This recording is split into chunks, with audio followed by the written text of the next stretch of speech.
All right. Okay.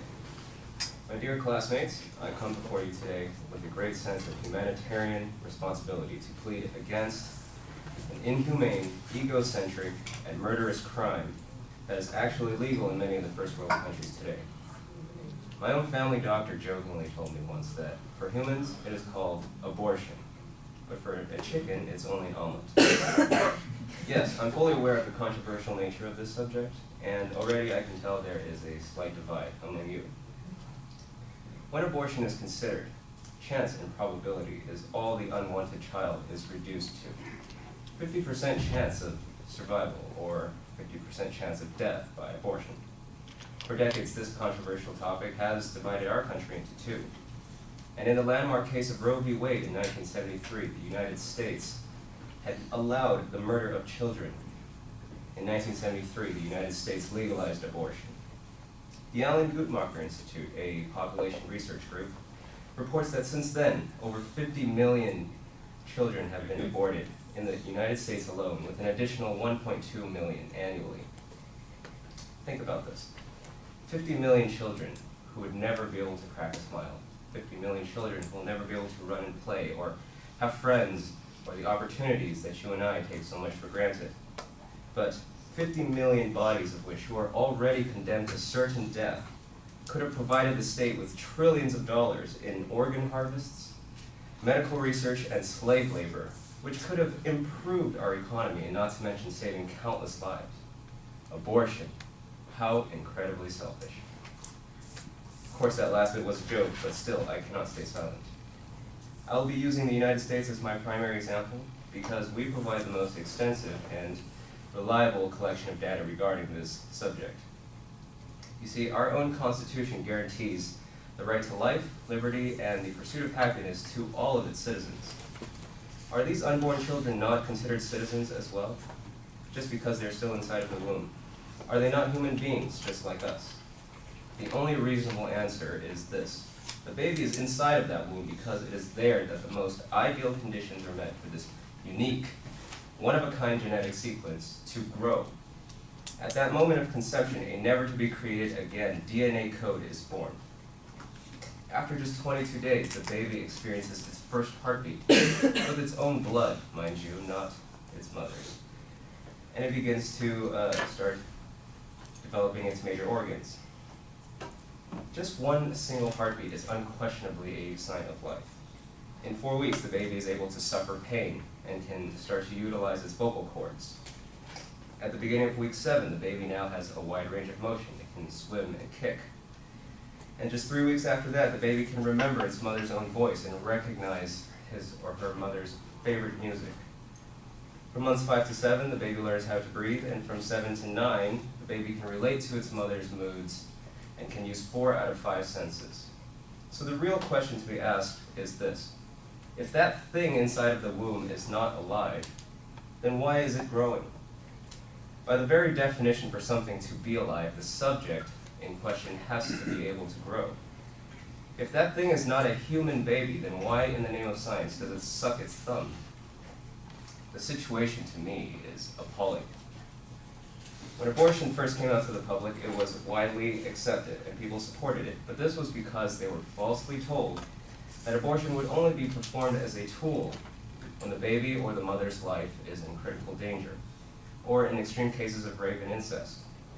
But I've read the reports by the National Abortion Federation, and the shocking truth of the matter is that only 1% of the 50 million abortions was actually due to incest or rape, and only 12% of the 50 million were performed for legitimate health concerns. The remaining 87% of that 50 million children terminated were for unbelievably selfish reasons of convenience.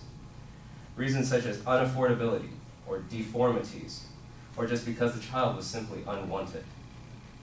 According to the Guttmacher Institute, African American women are 5 times as likely to receive an abortion than their Caucasian counterparts, while Hispanic women are 3 times as likely. These statistics are obviously attributed to the socioeconomic factors that pressure them, from low income levels to the lack of education. But again, abortion is wrong for many reasons, but the major one is the fact that every time one is performed, formed, another human child who could have made this world a better place, is premeditatedly executed. I've heard an urban legend about Hitler's mother, who once allegedly considered an abortion, but decided against it. Instead, she gave life to an individual who was responsible for World War II, an attempted genocide of the Jewish people, and the humiliating collapse of the German civilization. Now, whether this was true or not, I tell you that would have been one hell of an abortion. But still, the most controversial form of abortion today is the partial birth abortion, termination within the 15th to 26th week, or the second trimester. It was banned in the United States in 2003, but it remains controversial in the way the procedures are handled, right up until the point it's considered too late. Formally, the actual procedure is called intact dilation and extraction. Under IDX surgery, which typically takes 2 to 3 days, the cervix is widened enough so that the abortionist can use an ultrasound with forceps to grab a hold of the baby's legs, turn it over into a breech position, pull it out partially, leaving only the head still inside of the uterus.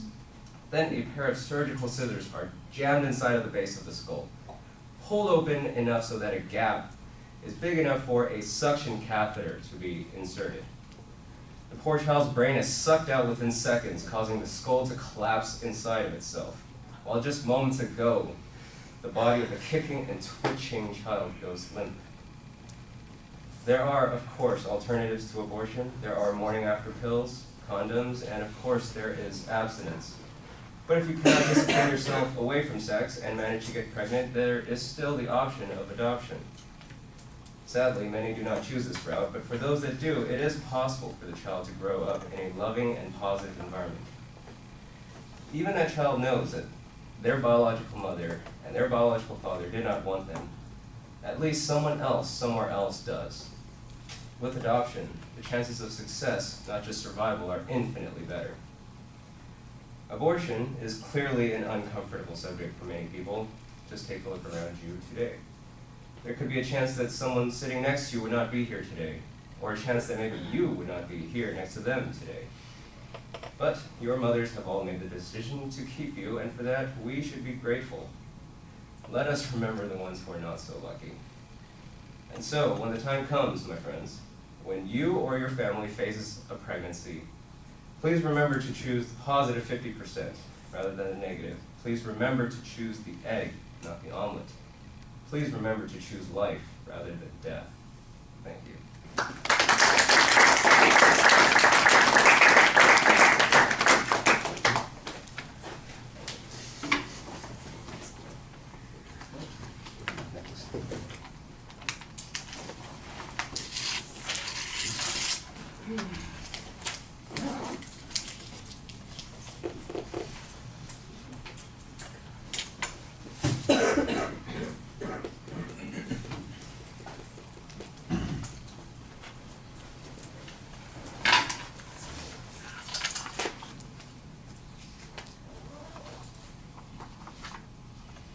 Elise, what did you think? He had a nice opening and a good topic because he stole my topic. Really good info with the dates and the percentages, and you had the good citings from your evidence. The percents helped with the audience understand how abortion is looked at, and I like your organization of the speech that we went from the first trimester to the second trimester, but the description of the second trimester abortion was really, really gross. And you had a nice wrap up and a good ending, and very clear. You didn't really look down too much. I feel like you were talking to us. Yeah, I felt a little uncomfortable about your being behind the podium, but that's one of those things. If it gave you comfort, I suppose, it's like thumb sucking. Everybody's got to have something that they rely on. I think you've got an interestingly phrased opening that gets our attention pretty well. I know what your topic is. I know what your general point of view is. I think you need a more specific statement of what it is you're going to try and convince us of by the end of the presentation. Because you're not really advocating additional rules or guidelines, you're not making it a policy argument per se, although at the end you do kind of ask people to choose life, and that is in essence a type of policy statement that you're making.